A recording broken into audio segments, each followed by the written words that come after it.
Ici, nous sommes dans Paris même, intramuros, Paris 12e arrondissement. J'ai fini l'année sur les rotules, bien évidemment, mais avec toujours autant de plaisir de me lever le matin et de venir à la ferme. C'est incroyable, j'aurais jamais soupçonné un si grand espace où tu te sens vraiment à la campagne.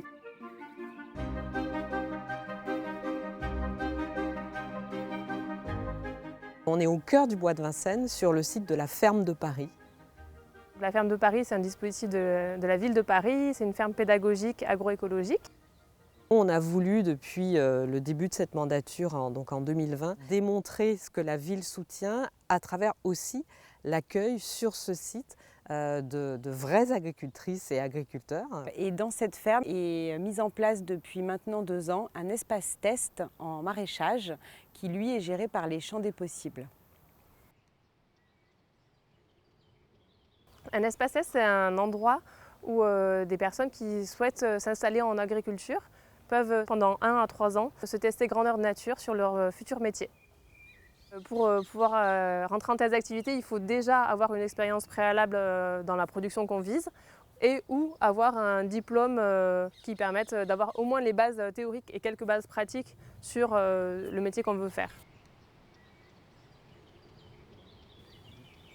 Ça a démarré vraiment en début 2024 avec l'arrivée des 2 premières entrepreneuses en test d'activité, Audrey et Héloïse. En janvier 2024, quand on est arrivé, il y avait des prairies avec de l'herbe sur les prairies, il n'y avait pas de serre, il n'y avait pas d'apprentis techniques, il n'y avait pas de bureau, il n'y avait pas de chambre froide. Ce qui est génial pour nous, puisqu'on est 2 ici, c'est qu'on a vraiment monté la ferme. Donc voilà, en termes d'acquisition de compétences, je pense que c'est vraiment génial.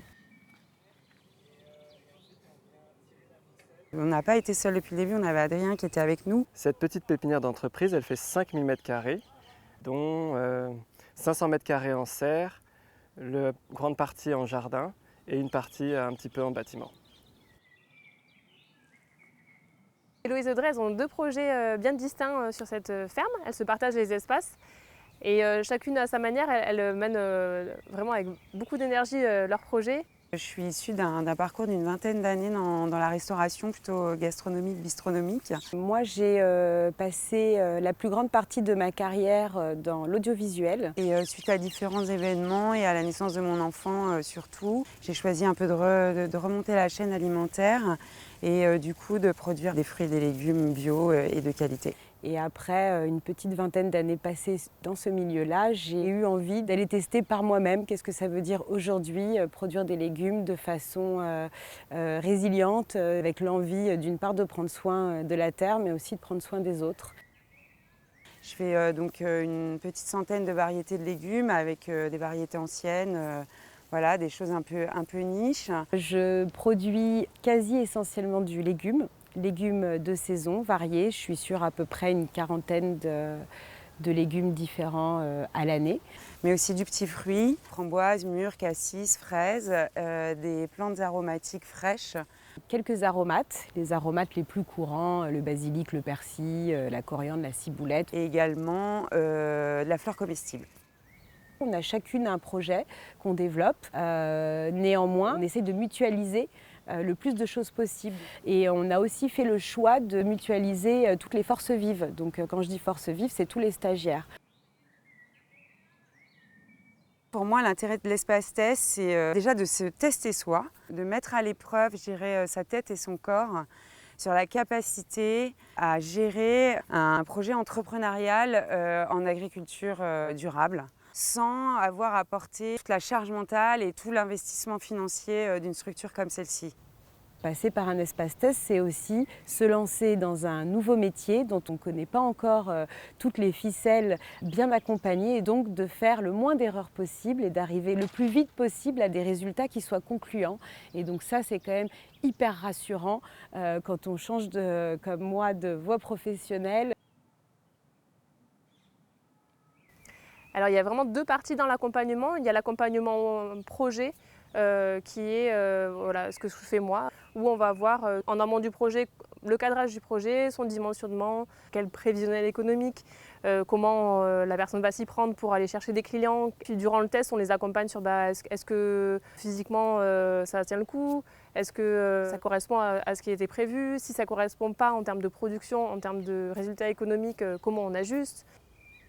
En général, pour les personnes en test d'activité, je viens, on se rencontre à peu près 3-4 fois par an. Et du coup, ça permet un peu de relever la tête régulièrement, d'être un peu moins la tête dans le guidon, prendre de la hauteur par rapport à ce qu'on fait, par rapport à nos limites, par rapport à l'équilibre économique du projet, de ce qui fonctionne, de ce qui fonctionne moins. Donc ça c'est très précieux aussi parce que quand on s'installe, on court partout, on fait un milliard de choses. Donc on a aussi besoin des fois que ce soit d'aller straight to the point et d'avoir des personnes extérieures qui nous aident à avoir cette posture. C'est quand même une très grande chance.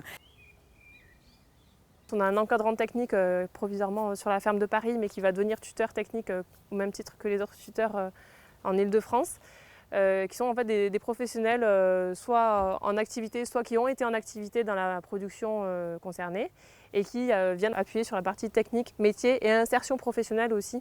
Accompagner un entrepreneur à l'essai, pour moi, c'est d'abord le tour de plaine. Ça permet aussi d'alerter sur l'aspect phytosanitaire, donc les démarrages de maladies précoces, sur l'état de la réserve en eau du sol et le suivi de l'irrigation. Ça permet d'alerter aussi sur les timings. Est-ce qu'il y a du retard? Est-ce que c'est un retard qui est négligeable ou pas?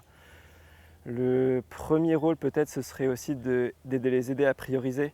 Adrien est quand même un être humain de très grande qualité. Il est apaisant, rassurant, à l'écoute, disponible. C'est quelque chose qui est très chouette, du coup, en même temps de s'adapter à un projet qui n'est pas le sien.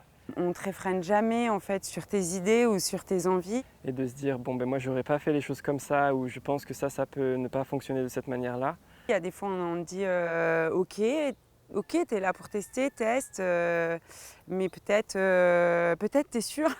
En même temps laisser des portes ouvertes, en même temps dire ben si tu fais ça, ça va pas bien se passer. Donc recadrer aussi, c'est un équilibre entre ces deux facettes. Ouvrir des portes et refermer des portes. C'est fait avec beaucoup de bienveillance, de douceur, sans jugement et avec beaucoup de professionnalisme. Ce que j'observe, c'est qu'au bout d'1 an et demi, elles sont beaucoup plus performantes, plus efficaces, beaucoup plus à l'heure, avec une vision précise de leur jardin. Et donc elles sont montées en compétences assez rapidement et ça c'est chouette à voir. L'espace test de la ferme de Paris est vraiment compris dans le bois de Vincennes. Donc un bois qui répond à un certain nombre de normes environnementales qui du coup s'imposent à nous aussi. Nous ça nous va bien parce que de toute façon on est en agriculture bio, dans ce respect de la biodiversité et du vivant. Le modèle sur 5000 m² est plutôt adapté à du maraîchage sans tracteur et donc sur la méthode maraîchage bio-intensive.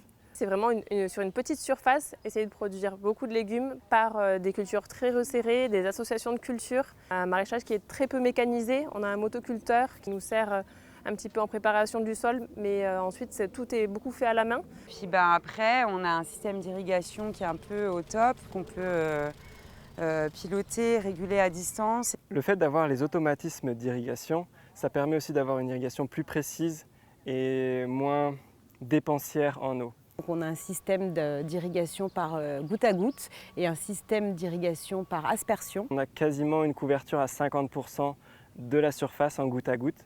Donc ça veut dire moins d'évaporation et l'irrigation est directement disponible pour les cultures, au pied des cultures, ce qui fait des économies d'eau non négligeables. En fait, il faut faire des tours de parcelles souvent, observer l'état de tes sols un peu en profondeur avec ta tarière et puis de régler et les gouttes à gouttes et les aspersions. C'est une attention du quotidien, de toute façon, gestion de l'irrigation. L'espace test de la ferme de Paris est un super lieu d'apprentissage. On peut continuer à se former, on y est extrêmement bien, mais on est sur un petit espace avec des contraintes, avec peu d'espace sous abri. C'est une parcelle sur laquelle il n'est pas évident de se sortir un salaire. Ce qui est un petit peu dur, c'est de travailler autant et pas vraiment réussir à se rémunérer. Voilà, après, ce qui est top ici, c'est la visibilité aussi et c'est le réseau que tu te crées autour de tout ça. qui est quand même un peu la seule ferme productive dans Paris. Ça, c'est une belle mise en lumière, quoi. Et les relations avec la ferme de Paris se passent très bien. À côté, autour de nous, il y a des chèvres, il y a des cochons, il y a des poules. On récupère tout le fumier qui est produit par les animaux présents sur la ferme et c'est avec le fumier de la ferme qu'on réalise les amendements sur nos parcelles. Il y a du public qui vient le week-end, les vacances, etc. Donc il faut aussi que nous, on travaille dans ces conditions-là, dans les conditions d'une ferme ouverte au public. Et donc on a des réunions régulières de coordination pour pouvoir se caler sur tous ces usages et ces synergies. Si on veut rejoindre cet espace test de la ferme de Paris, il faut attendre qu'une place se libère déjà. Parce que en fait, les entrepreneuses à l'essai restent 1 à 3 ans sur chaque site. Le gros avantage est la proximité avec Paris, donc les personnes qui sont encore liées à Paris, que ce soit via leur conjoint, conjointe ou autre. Ça avait du sens d'avoir un espace test qui soit vraiment proche des gens qui veulent se tester. Et ça vient d'un partenariat avec la ville de Paris qui soutient beaucoup notamment l'action des champs des possibles et l'action pour l'agriculture bio et paysanne. Finalement, c'est réciproque. Nous, on les soutient, on les accompagne, y compris financièrement. Et en face, on a de leur part finalement un service rendu à la ville en contribuant à la formation de ce que nous appelons de nos voeux, c'est-à-dire une nouvelle génération d'agricultrices et d'agriculteurs plutôt orientés vers la durabilité, vers l'agroécologie, l'agroforesterie, les pratiques durables, les pratiques biologiques, puisqu'on sait qu'en Île-de-France, d'ici 5 ans, quasiment la moitié des agricultrices et agriculteurs seront partis à la retraite, qu'elles et ils n'ont pas forcément de remplaçants. C'est pour ça que la ville accompagne à travers plusieurs dispositifs la formation de cette nouvelle génération d'agricultrices et d'agriculteurs.